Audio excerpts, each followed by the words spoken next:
que ce soit avec les ados ou avec les enfants, il est utile de partager le temps d'écran avec le jeune et même entre adultes finalement. Comme je le disais avant, ce qui est important avec les écrans, c'est de savoir que c'est un outil qui peut être partagé, qui est partageable. On peut échanger autour. Le but, c'est de faire en sorte que l'écran ne soit pas un outil qui fasse écran à la relation. C'est pas du tout la même chose de dire par exemple pas d'écran à table parce que justement le moment de repas ensemble à table, c'est le moment où on peut tous échanger, où on peut tous parler. Aujourd'hui, tout le monde travaille tellement que c'est des fois même le seul moment dans la famille où on peut échanger.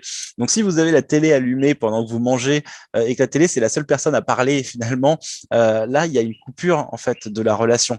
Par contre, si on décide de faire une soirée pizza film un samedi soir en famille, que c'est un truc où on a réfléchi ensemble au film qu'on allait regarder, qu'on échange autour de ce qu'on est en train de regarder, qu'on partage des commentaires, des émotions ou autres, c'est pas la même chose parce que là, l'écran est utilisé en tant qu'outil de partage.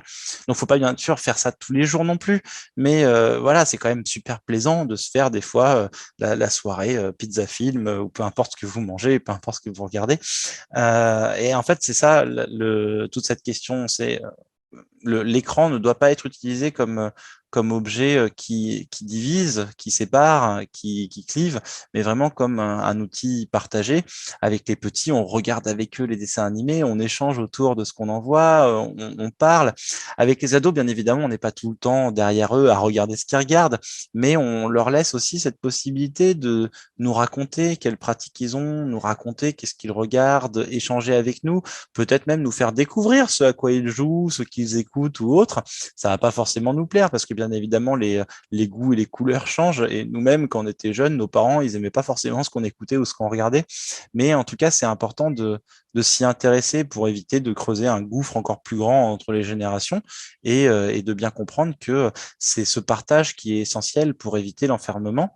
Et c'est tout l'intérêt des écrans, en fait, que d'être inclus finalement dans un échange, dans une relation ou autre. Et justement, si on s'en sert de manière trop individuelle et tout ça, bah oui, là, ça divise, là, ça isole, et là, ça va avoir justement des impacts problématiques sur le jeune ou même l'adulte. Donc, c'est vraiment important de pouvoir de de surtout pas hésiter en fait à être dans l'échange et dans un échange qui demande vraiment une véritable curiosité et un intérêt.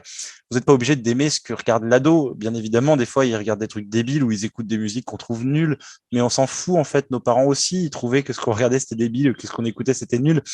Faut éviter tout ce qui est mépris ou indifférence. C'est juste être capable de dire à l'ado, bah peut-être que moi ça me plaît pas, mais en tout cas si ça te plaît, c'est pour une bonne raison. Alors bah raconte-moi, échangeons autour, et peut-être que moi aussi je te ferai découvrir des choses et toi aussi tu me feras découvrir des choses. Et ça c'est vraiment essentiel de toujours penser cet échange et ce partage finalement.